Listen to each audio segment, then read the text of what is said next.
During World War II, countless women fell into the iron grip of the Nazi regime.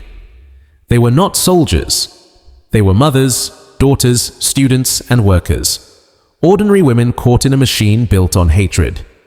For simply existing as Jews, Romani, Poles, Soviets, or resistance members, they were marked not just for persecution, but for extinction.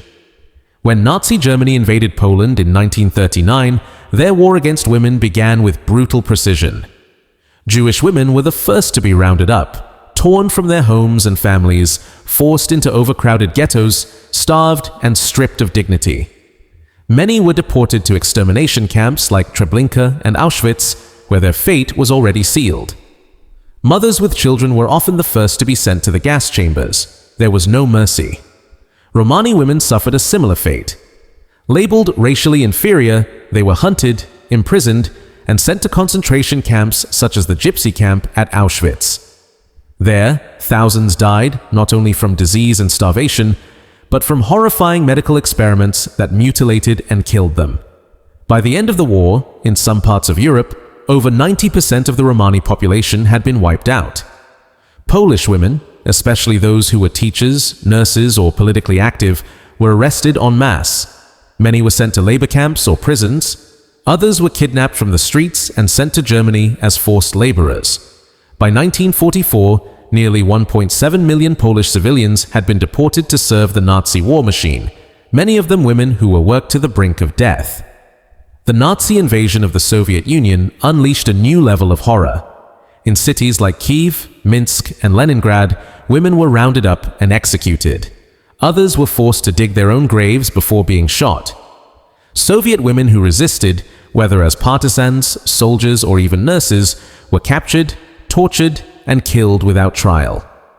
But even beyond ethnicity and nationality, being a woman who opposed the regime was a crime punishable by death.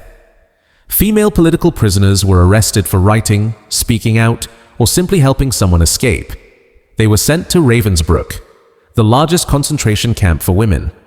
Over 130,000 women were imprisoned there, teachers, students, and activists. Some, like Sophie Scholl, a young student who distributed anti-Nazi pamphlets, were executed for their courage. Inside the camps, the horror deepened. Trains filled with women arrived daily, starved, terrified, and weak. They were herded into filthy barracks, beaten, and forced into hard labor. At Ravensbrück alone, more than 50,000 women would die by war's end. But perhaps the darkest chapter was the Nazis' use of women as test subjects in cruel medical experiments. These were not meant to heal, but to torture and control. Dr. Joseph Mengele, known as the Angel of Death, performed unspeakable procedures at Auschwitz. Without anesthesia, he mutilated women's bodies, injecting chemicals into their wombs, amputating limbs, and experimenting with forced sterilization. Pregnant women were especially targeted. Many were forced to undergo abortions without pain relief. Others were used to test how chemicals or radiation could terminate pregnancies. Babies were taken for experiments or murdered at birth. Those who resisted were either executed or starved. At Ravensbrück, Dr. Karl Gebhardt conducted twisted surgeries on Polish women who came to be known as the rabbits. Dirt, glass, and bacteria were inserted into their wounds to test infection resistance. Their bones were cut or removed. Many never walked again. While Nazi doctors carried out their grotesque experiments, another horror unfolded silently behind closed doors: sexual violence on a mass scale. In camps and occupied cities, women were used not as humans, but as tools for pleasure and control. They were deceived with false promises of better food, lighter work, even freedom. What they found instead were Nazi-run brothels, places of repeated rape, torture, and daily humiliation. These so-called camp brothels were established in places like Buchenwald, Dachau, and Auschwitz. Women were selected from Ravensbrück and forced into sexual slavery. If they refused, they were beaten, starved, or executed. These women, mostly between 16 and 30 years old, endured horrors that left deep emotional scars. Some died from disease, others from injuries. Many simply gave up the will to live. But the camps were not the only places where this violence occurred. In Nazi-occupied countries, especially Poland, Ukraine, and France, women were kidnapped from homes, workplaces, or even the streets. The SS created hidden brothels disguised as rest stations for soldiers. There, women were raped repeatedly by officers. Pregnancies were seen as threats, especially if the women were Jewish or Romani. Those who became pregnant were either forced to undergo painful abortions without anesthesia or sent directly to the gas chambers. Romani women were often the worst treated. If they gave birth in captivity, their babies were sometimes drowned or taken away for experiments. Others were starved while pregnant, leading to death before or after childbirth. It wasn't just about war, it was about destruction, humiliation, and erasing entire peoples. Nazi ideology didn't just target women for who they were, but for what they could no longer be. Under Heinrich Himmler's orders, thousands of women were sterilized through radiation and chemical injections. Dr. Karl Klauberg, working at Auschwitz Block 10, injected acid-like substances into women's reproductive organs. The pain was indescribable. Many died of internal burns or organ failure. Those who survived lived with permanent infertility and physical trauma. Forced labor became another method of slow death. Women were sent to dig trenches, carry heavy stones, and build roads in freezing winters and scorching heat.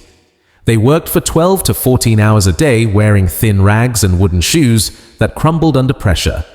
If a woman collapsed, she was beaten or shot. At Mauthausen camp, prisoners were forced to carry massive stones up 186 steps called the Stairs of Death. Many women died from exhaustion or fell to their deaths. Others were executed for working too slowly. Corporations like Siemens, BMW, and IG Farben profited from this slave labor. At Auschwitz's industrial site, women worked in deadly chemical factories. The air burned their lungs, their hands bled. If they made a mistake, they were whipped or denied food. They were starving, sick, and hopeless, but forced to keep producing the tools of Nazi warfare. In Ravensbrück, thousands of women worked endlessly sewing Nazi uniforms. Others were sent to the homes of SS officers to cook, clean, and serve the very men who had destroyed their lives. These women were often punished for the smallest mistake, without food or rest. By 1943, the Nazis began speeding up the machinery of death. Mass executions of women and children became routine. In September 1941, at Babi Yar near Kyiv, over 33,000 Jews, mostly women and children, were lined up, stripped, and shot into open pits. The soil drank the blood of thousands. The executioners played music to cover the screams. In November 1943, during Operation Harvest Festival, over 42,000 Jews, again mostly women and children, were massacred in 3 days in Nazi camps across Poland. The killing was methodical, fast, and silent. Afterward, their bodies were burned to hide the evidence. At Auschwitz, the daily selection process sent pregnant women, infants, and the elderly directly to the gas chambers. They were told they were going for showers. Then Zyklon B gas was dropped through the roof, and within minutes, silence fell. The bodies were burned in crematoria that ran day and night. By the time Allied forces liberated the camps in 1945, millions were already dead. At Ravensbrück, 50,000 women had perished. In Bergen-Belsen and Buchenwald, survivors looked like walking skeletons. Many could not walk, speak, or even cry. Some of the Nazi doctors and officers were tried at Nuremberg. A few were hanged. But many escaped justice. Josef Mengele fled to South America and died in 1979, never facing trial. The women who survived carried deep scars, physical, emotional, and invisible. Many never spoke of what was done to them. Others gave testimony, hoping the world would never forget. Today, memorials stand at Auschwitz, Ravensbrück, and Babi Yar. But the full truth of what was done to women under Nazi rule is still not as well known as it should be.